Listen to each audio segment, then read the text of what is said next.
Yet another day, yet another session that has belonged to India. 419 for 6, with Shubman Gill leading from the front yet again with a magnificent 168. Aided by Ravindra Jadeja's 89 runs that he scored. Unlucky to have missed a century, but what a good ball that was to get rid of him. Shubman Gill has broken a plethora of records when you look at it. I mean, 150. He's now become the first individual, if I may think, from India to score 150 plus in Edgbaston.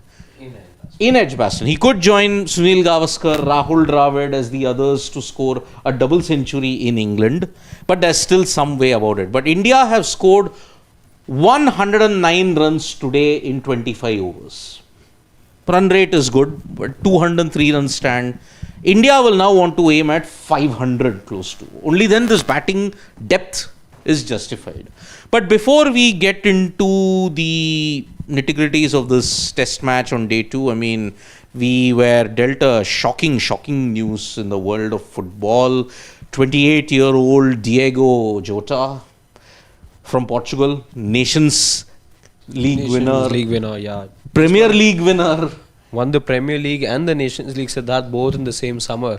Gone at the age of 28 in a horrific car crash that has happened in Spain. He was holidaying in Spain apparently. Zamora, I think, was the district, if I recall correctly. And that has really shook us today. Not just him, Siddharth. What's heart-rending is the fact that his younger brother was also with him in that car. He got married 11 days ago. 11 days ago, he's got 3 very young kids, very beautiful 3 young kids. Yeah. He married his wife only 11 days back on the 22nd of June, I think. He got married, and it's shocking, you know. It's nobody deserves this. You forget everything, all rivalries and everything aside. This is just a shocking piece of news which brings communities together, and as it has that solidarity is on display, I would say, at the moment on social media. Everyone's extended their courtesy and their thoughts and prayers with the club and the family at the moment. It's what I do reckon at the moment is, again, it's to be verified, but he and his younger brother were on a highway where they were trying to overtake another car, and the car suffered a tire blowout as they were trying to overtake. So that's apparently something that happened, and I saw a visual of the car tucked away on the highway. These were just initial visuals of when the accident happened. I couldn't closely look at how badly the car was damaged, but the moment that tire blowout happened, it is believed that the car caught fire, and it was gutted within seconds, and there was no escape route for the 2 brothers after that. In fact, younger brother also plays football. He plays in the Portuguese 2nd division, if I'm not wrong. But it's a career that's ended too soon. That's what. 28 years of age, was potentially could have conquered the world with his exploits, but. Absolutely. You know, we saw him celebrate with the Portuguese team with Cristiano Ronaldo just a few weeks back when they won the Nations League. Such a versatile player as well. You know, Klopp absolutely loved him. He suffered a setback in terms of injury last year, but the fact that he could play as a winger, play as an out and out forward, be that false 9 player as well, that is something that Klopp often used him as, and the way he would combine with Salah on the other wing, that was and then, you know, midway through the match then get pushed as the forward. He really had an eye. I do remember a couple of times that you know, you wouldn't expect him to be there, but he had the knack of being at the right place, right time, would come in with a header or two, had a decent right foot as well. So a promising career indeed. That's gone too soon. Yeah, it's gonna take a lot of time for it to sink in. Just the age has shocked me. 28 years. He was at the peak of his powers, but then unfortunately he's gone. This is exactly when you say that, you know, footballers peak. 27, 28, this is the time for forwards as well. You say this is when they peak, and just when probably he was looking as somebody who could make a mark on global football. Not like he already didn't. He had solid credentials even at the age of 28. but it's shocking. It's really shook me for the fact that I've seen him play, even though I've been on the other side. I've been in the rivals camp, but it's just one of those astounding pieces of news. The moment I saw that alert come on my phone, I couldn't quite believe, and then it came on multiple platforms. I had to cross check, and it was just shocking the way that it happened. Yeah, Diego Jotar gone too soon. Talent, absolutely devastating. I mean, when you look at it. But yeah, unfortunately, that is in a different world where we'll have to dwell on that. Yeah. There is a test match that is of India's interest that is going on. 109 runs. We welcome back Shashwat also after a long break. He missed the Leeds test, but he's back for the Birmingham test. How was your vacation, Shashwat? Vacation was really nice. I was just enjoying the test match sitting at home and seeing. I was really happy with what India did in the first innings last time. Yashasvi Jaiswal, Shubman Gill, but then what followed was definitely really heartbreaking to see. But yeah, it was just a regular vacation. I was just at home enjoying the test match. Lovely. You learned your lesson from last year's vacation, I think. Yeah, that's why I tried not to go outdoors this time. Okay. But yeah, 109 for 1 in this session with Shubman Gill once again, 168 runs. Once again, the control that he has displayed, truly phenomenal. And Jadeja... Actually, I'm sorry to cut you short. Remember, there's somebody who pointed it out yesterday in the comments that 96.5%. The most controlled test done since the time the records were kept. I actually went ahead and cross-checked that. It's true. It's being reported as the most controlled test done since the time records were being kept. Wow. That is why Shubman Gill seems to be in that zone. Even today... 114, he's added 54 runs overnight to his total, and he's maintained that same tempo, grinding it out and then ensuring that, okay, when the chance was there, he would pounce on. I mean, look at it. 78 of his runs have come in boundaries and sixes when you look at it. So, 78 runs and 90 runs in singles and doubles. He's adapted doing both, and captaincy with the bat seems to have worked well for Shubman Gill. It just reminds me of the same 2014 tour when Virat Kohli had just gotten captaincy. It was about to begin, and he was the one who he looked like a man possessed the way he was batting at that point of time in his career. He was just smashing centuries for fun. He was getting it each and every time he walked out to bat, and that's exactly what Shubman Gill has also started to show. But the only problem then and now was that these were the two men who were batting like possessed people, but with them others needed to really step up. I remember Shubman Gill in the pre-match press conference when he came out before this test, he talked about this fact that I was very disappointed that I wasn't able to convert my century into an even bigger one, and I should have been the one who should have added those extra runs on the board. And to this time he's doing exactly that. But the only problem again is that India had a similar batting performance last time around as well in the first innings, and then was that enough or wasn't that enough? Again, my point of view on this remains to be that even if India goes and gets 550 runs, will those runs be enough with the kind of bowling lineup that you have? So very similar trajectory in terms the way at least Shubman Gill has began his captaincy career, very similar to the way Virat Kohli did. I just hope that the results end up in a different way, because those wasn't the best results. But at that point you got to know how India is going to approach test cricket in the years to come, that aggressive approach, that approach to just go out there and win games, not just draw games. So I just hope that this time the results are in favor of Shubman Gill as well. But otherwise, as a captain, he's definitely following the route of the king in that sense, and he's rightly called the prince then. I mean, the king and the prince, I mean, looking at it, first two tests, Kohli had 3 centuries, Gill has got 2 centuries. Didn't win the first test, he drew the second. Here, he's had 2 centuries, Shubman Gill. Didn't win the first test.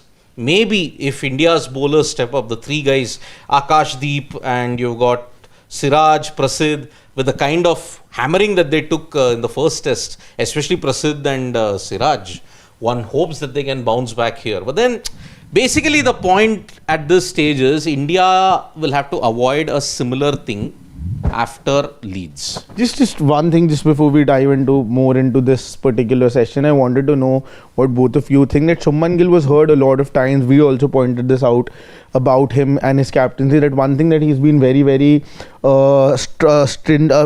sure about is that giving that long rope and giving that, that assurity to certain players and make sure that everybody is happy and nobody is feeling, left out or nobody is feeling insecure in that dressing room. So what did you make of that not happening this time? Because then suddenly not playing Sai Sudarshan, then that would definitely give him, in his head in that sense, would not really go down well. Well, see, I really don't know what is the current situation with the Indian cricket He is team. not injured. He is not injured. Yeah. But then I said, if there is a very contradicting thing that what Gambhir used to say when he was not the coach, and when he is the coach, he is doing exactly an opposite bit. Let's make one thing very clear here. Sai Sudarshan, either you shouldn't have played him at all, or you should have played him in this test also. But unfortunately, when you look at it, Shubman Gill and Gautam Gambhir, I think they are also constrained by a lot of choices that they've got in the squad. They thought that, okay, maybe if we batted Karun Nair out of position, let's put him in the right position. Just impressed with only a 31, which I feel that if he doesn't do well in the second innings, third test Lords might be his. And then who will you play? Abhimanyu Ishwaran. No, then That's why I said I'm saying- Jaiswal Ishwaran.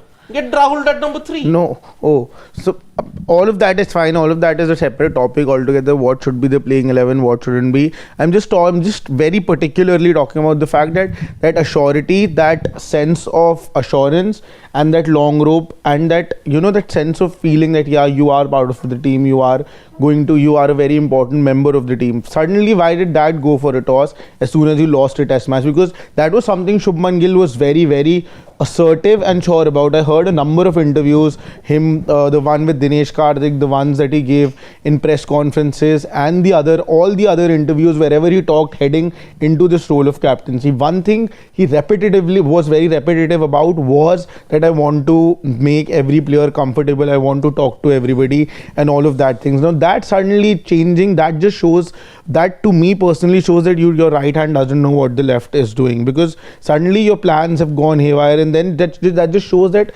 maybe Shubman Gill himself isn't too sure about what exactly is going on or what exactly he's planning to do. I wasn't surprised one bit when those changes happened. I don't know if this is the case of right hand not knowing what the left is doing, but I could preempt the fact that this Indian team would be forced to make changes if you go 1-0 down. You had to look at even more changes once Jasprit Bumrah you realized will not be there. So you had to come up with a new formula altogether. Obviously, what would have helped them in getting to that decision quickly would have been the manner in which Sudarshan got dismissed in both the innings. But having said that, you realized, and there is one more thing, Shashwat, going by that, there is not just that one thing of giving the players that environment and sense of security that you pointed out, but you also made a point about 20 wickets, and I don't see how with this bowling lineup you play 20 wickets. So there is more than one thing that is questionable. But at it was the your moment. bowling, right? That actually costed you that match that last time around. No, It the wasn't batting as well. No, Of you course. weren't. Your If runs you're losing weren't short. You 13 needed those wickets. We were having a chat yesterday about it. How is it that you explain to anyone who's not seen the match that a team that had scored 835 runs lost 13 of its wickets for just 72 runs? How do you explain that being a batting track to anyone? But you cannot- But I'll get to that thought in just a bit. I'm being told that we are joined by Rahul Bhai from Ground Zero. As we had promised you, we'll be getting you inputs from Edgbaston, and that's where Rahul is right now. Rahul, can you hear us? Yes, loud and clear. Go ahead. Lovely then, lovely. We will just quickly want to show everyone, just cut to you as well. And yeah, we have now. So there he is. Rahul's joining us live at the moment from Birmingham. Your thoughts, Rahul, from that first session that we've seen so far? Clearly India's session, so I'm not going to ask you if England have anything to stake claim in this session, but what's been the most standout effort for you so far? I think for me, it has to be this partnership. See, it was a tricky situation yesterday when Rishabh Pant and Nitish Kumar Reddy got out in a space of 3 runs, and it seemed that it was sort of a deja vu. That suddenly are we heading to the same situation where we found ourselves or rather the Indian team found itself in the last game. But thankfully, you learn from your mistakes, and Jadeja and Shubman Gill's partnership, this partnership that was just broken before lunch, could be the biggest turning point of this match. Harshit, not every day, I don't expect the Indian team to lose a game every day after scoring 471 in the first inning.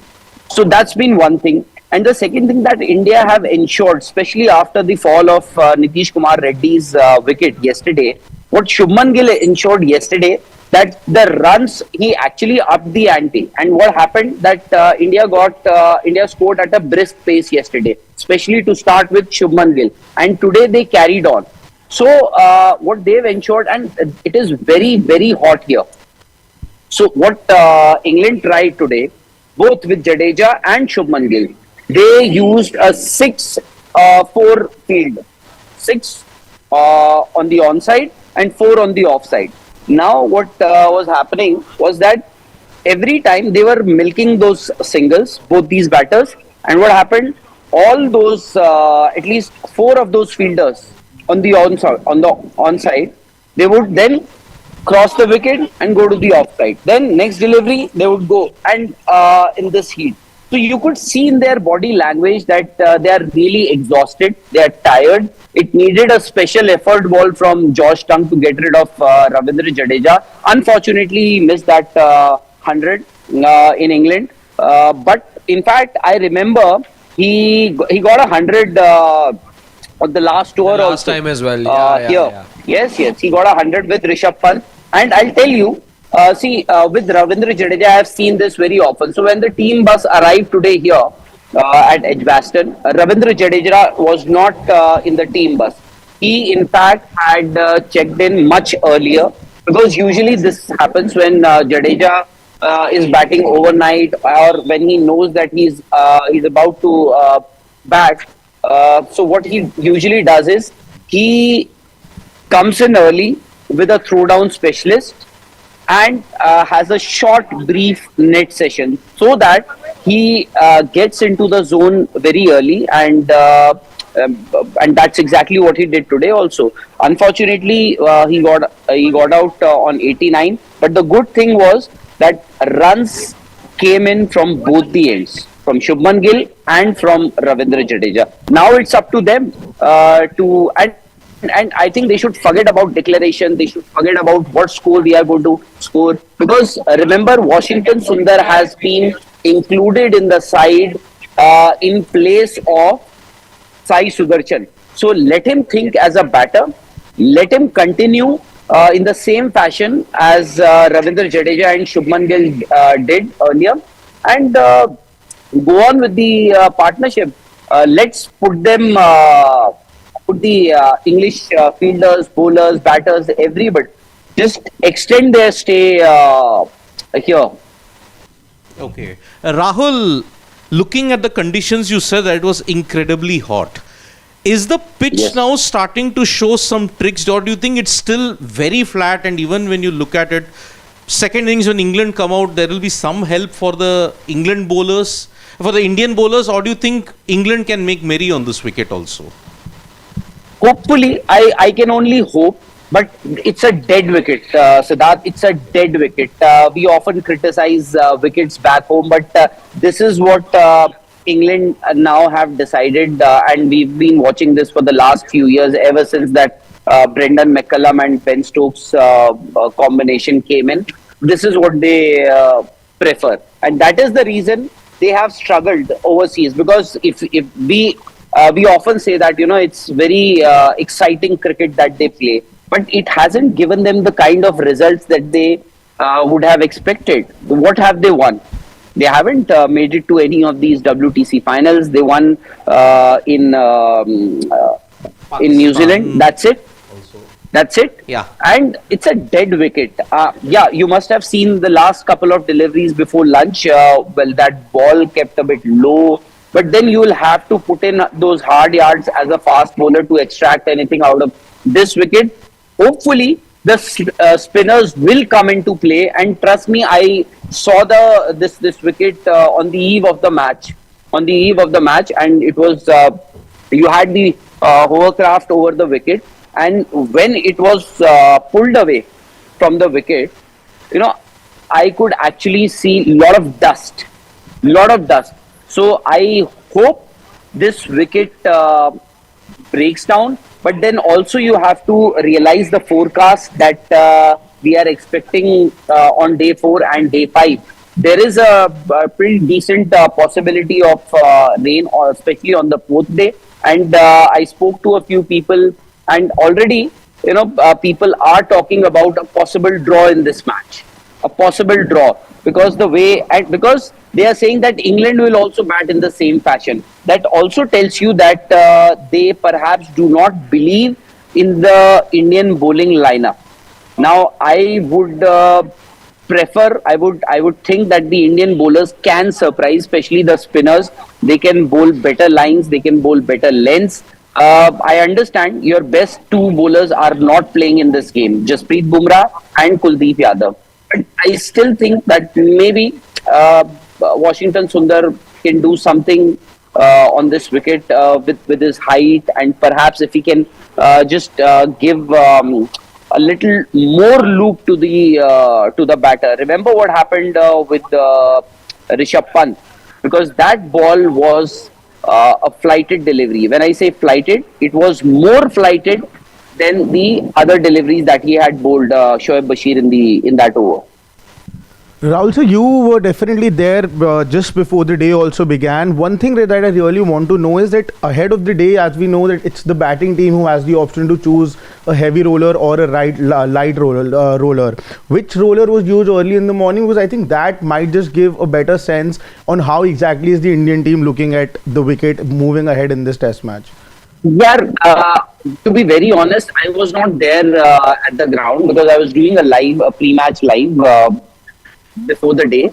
But I assume, if there's a bit of grass on the wicket, they can actually use a heavy roller too. Because India, and now especially the situation they are in, or they can always use a heavy roller, because there is a risk also, because when the wicket is very dry, because underneath it is very dry, this wicket. I remember we spoke to Chris Wokes and Ryan Tindoshkate. They came in for the pre-match press conference also, and they said that it's underneath the surface, it's very dry.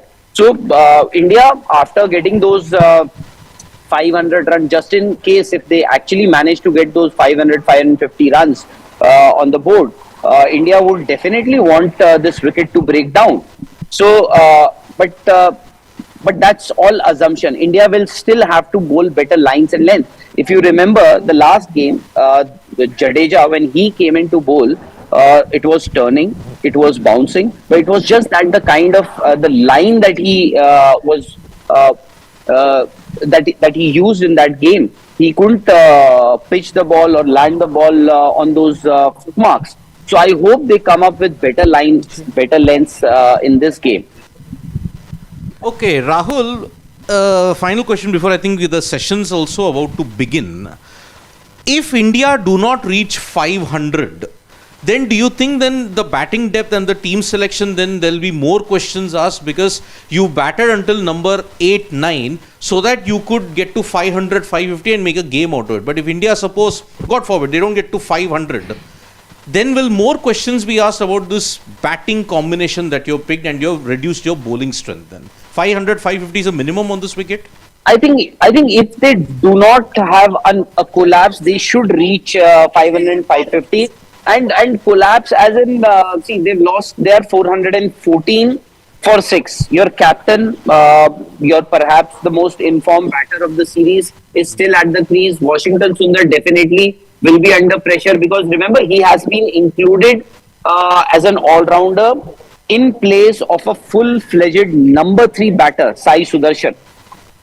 You can also say that that he has replaced Shardul Thakur. Nitish Kumar Reddy came in for Sai Sudarshan. But like for like, if you see, So Washington Sundar, I think he will also be under pressure, and the delivery, a couple of deliveries just before the lunch, I think that would raise a few eyebrows. Although Washington Sundar, now that he knows that he'll have to bowl on this wicket, also he may not mind too much of that variable bounce, because also this particular Duke's ball, this particular lot of Duke's ball. It gets soft very early. So it doesn't bounce that much after a certain number of overs. So that is also what the Indian players may have to see, because suddenly you see that the ball is not bouncing, it has gone softer, and suddenly you see there's an effort ball like the one we saw yesterday from Bryden Cars, and the one today we saw from Josh Tongue. Yeah. So I think, in fact, Rahul, I think on comms we heard that from Rishabh as well yesterday. He was telling that to Gill, that the ball's gotten soft and it's hard to hit it. It's not reaching the boundary that fast. But before we let you go, one quick question. I'm hearing that it's getting increasingly hot there in London. I hope you've gotten hold of your umbrella and your sunscreen. Midlands, not London. sunscreen, actually, I got that sunscreen today only in the morning, and I couldn't open it. So I was in a taxi on my way to the stadium, and you can very well imagine what would have happened with it. But still managed to apply some. And yes, it is very hot. The moment you have a cloud cover, it gets very chilly because it's windy also. And suddenly, the moment the cloud cover is gone, it's very hot suddenly, and it hits you. The sun hits you very hard. In fact, not that I'm the most. Actually, I've got a lot of tanning also, so I somehow managed to get hold of that sunscreen that I had been looking for. And actually, I forgot to pack while leaving from India. Rahul, sir, just one more thing before you go back and enjoy the game. Please. I have all the time. Yeah. I don't know if till now this question has been asked in the press conference or not, or by the end of the day maybe you can do that as well. Shubman Gill heading into this captaincy role again and again in many interviews was heard talking about giving assurance, giving a longer rope to certain players, not just certain players, creating that atmosphere where nobody has those self-doubts, nobody thinks that their neck is on the line, and then suddenly one loss, and then suddenly making 3 changes, removing a Sai Sudarshan from the team, and then getting in a Washington Sundar, just removing Sai Sudarshan on the basis of one game. How suddenly one loss has suddenly changed the thought process of a Shubman Gill? Doesn't that also in a way show us that maybe Shubman Gill himself isn't too clear about what the planning of this Indian team is going to be moving ahead?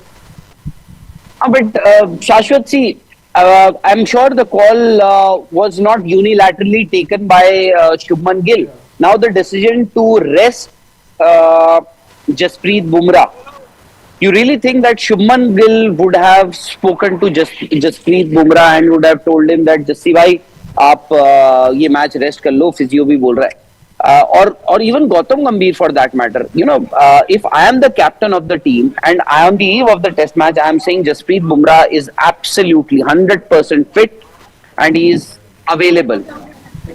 What stops you from actually playing Bumrah on this wicket?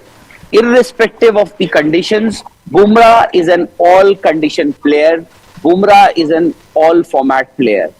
Actually, I would much rather want to have Bumrah on a docile wicket, bowl on a docile wicket. Why? Because I know if there is one bowler who can extract anything out of this wicket, it is Jasprit Bumrah. Lords, I think Akashdeep, Prasiddh Krishna, even Arshdeep, or for that matter Mohammad Siraj, they can also work their magic. But on this kind of a wicket, you need a maverick like Jasprit Bumrah, who can actually against the run of play can do something different that you are not expecting. So if he was fit, he was available, he should have played this game. Yesterday I met Ravi Shastri, because I think he had spoken to Sky about this, that if he was fit and he was available, he should have played. So I had a conversation with him just during the game, and he said that at that time he said India यार 450 बना दे, उसके बाद इनको कर दो 300 पे all out और निकाल लो आगे. And he still feels that this is not how it happens. I remember because see, when he was the coach, Virat was the captain, they could have still insisted on a player like Bumrah to play this particular match, considering the importance of this game. In case you lose this game, what might happen? You are already 2-0 down.